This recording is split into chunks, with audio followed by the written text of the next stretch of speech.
আসসালামু আলাইকুম, welcome to স্বপ্ন এগ্রো। আপনাদের সাথে আছি আমি বোরহানুদ্দিন।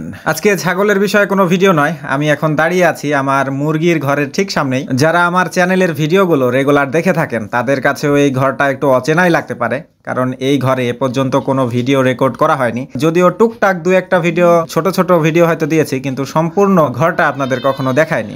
দেখতেই পাচ্ছেন মুরগিগুলো এখানে কিরকম একটা গর্তের সৃষ্টি করেছে। এখানে ওরা ধুলো নিয়ে, ধুলাউড়ি যেটাকে বলা হয়, সেটা করে থাকে। এখন এই ঘরটা কেন এতদিন পর্যন্ত আপনাদের দেখায়নি, এর কারণ এই ঘরটা কোনো বিজ্ঞান মেনে করা নয়, বিজ্ঞানের কোনো কিছুর তোয়াক্কা না করেই তৈরি করা হয়েছে, যার কারণে এই ঘরটা আপনাদের দেখায়নি। তো এখানে যে মুরগিগুলো রাখা হয়, এখানে তিতির রাখা হয়েছে, মোরগগুলো টাইগার, এগুলো এখানে রাখা হয়েছে। আগে একটা ভিডিওতে দেখিয়েছিলাম। কিছু সংখ্যক দেশীয় জাতের মুরগি এখানে ঢুকে পড়েছে, যদিও দেশীয় জাতের মুরগি এখানে রাখা হয় না, এখানে মূলত তিতিরগুলো এবং টাইগার রাখা হয়। দেশীয় জাতের মুরগিগুলো আমরা সাধারণত ছেড়ে দিয়ে রাখি, তিতিরগুলো একসময় ছেড়ে দেওয়া ছিল, কিন্তু এই ঘরে বদ্ধ করার একটাই কারণ, সেটা হচ্ছে তিতির সম্পর্কে যারা জানেন বা তিতির যারা পালন করেন তারা অবশ্যই জেনে থাকবেন যে এরা উড়তে খুব বেশি ভালোবাসে। একটু সুযোগ পেলেই ওরা উড়ে কোনো ঝোপঝাড়ে, গাছের ডালে, বাঁশ ঝাড়ে, বিভিন্ন জায়গায় ওরা ছড়িয়ে ছিটিয়ে থাকে। তো এইভাবে উড়তে গিয়ে একটা মুরগি ইতিমধ্যেই হারিয়ে গেছে। তো হারিয়ে যাওয়ার পর কিন্তু এখানে বেঁধে ফেলা হয়েছে। খুব অল্প সংখ্যক মুরগি হওয়ায় তেমন কোনো অবকাঠামো নির্মাণের কোনো সুযোগ ছিল না, সেক্ষেত্রে ব্যয় বেশি হয়ে যেত। তার কারণেই একটা পুরাতন এই ঘরটাকে কাজে লাগানো হয়েছে।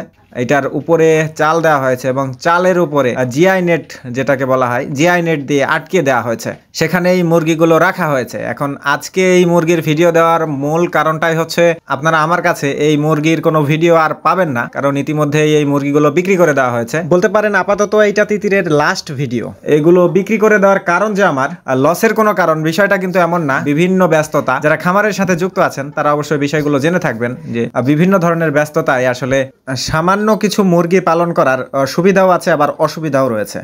আমরা যদি ভবিষ্যতে আবারও শুরু করি তিতির পালন, তাহলে চিন্তা করেছি বাণিজ্যিকভাবে শুরু করব। আসলে আমাদের প্রধান যে খামার, সেটা হচ্ছে ছাগলের খামার। ছাগলের খামারের পাশাপাশি অন্যান্য কাজের চাপ বেড়ে গেছে, যার কারণে এই কটা মুরগির জন্য এক্সট্রা করে এখানে যে খাবার দিতে আসতে হচ্ছে, এটাই আমার কাছে এখন একটা বড় বিষয়, যার কারণে মুরগিগুলো কমিয়ে দেওয়া হচ্ছে।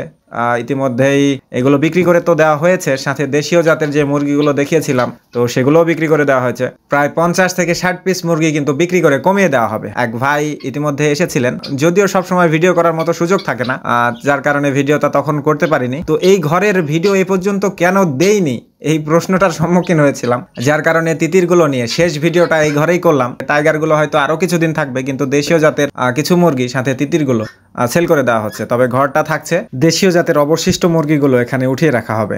আপনারা জেনে থাকবেন বর্ষাকালে প্রচন্ড শেয়ালের অত্যাচার, বিশেষ করে সকাল সন্ধ্যা। তো সকাল সন্ধ্যা এখানে যদি বেঁধে রাখা যায়, তারপরও হয়তো বা এখান থেকে পরিত্রাণ পাওয়া যায়। যদিও সারাদিন বেঁধে রাখার মতো ঘরের পরিবেশ এইটা না, এটাতে সারাদিন বেঁধে রাখা সম্ভব না। এছাড়াও আপনাদের উদ্দেশ্যে একটা কথা বলার থাকবে, সেটা হচ্ছে যারা তিতির বা দেশীয় জাতের বা টাইগার যে ধরনের মুরগি পালন করেন না কেন, আমার যেটা ছিল যে শখের বসে পালন করেছি, আপনারা যদি ফ্রি হন তাহলে শখের বসে পালন করতে পারেন। আর যদি কোনো খামারের সাথে যুক্ত থাকেন, পাশাপাশি করতে চান, তাহলে হয়তো বা যদি শখের বসে পালন করতে চান তাহলে আরও অল্প পরিমাণে পালন করতে হবে, খুবই অল্প পরিমাণে পালন করতে হবে। আর যদি বাণিজ্যিকভাবে শুরু করতে চান আলাদা করে, তাহলে আলাদা পরিবেশ সৃষ্টি করে তারপর পালন করা উচিত।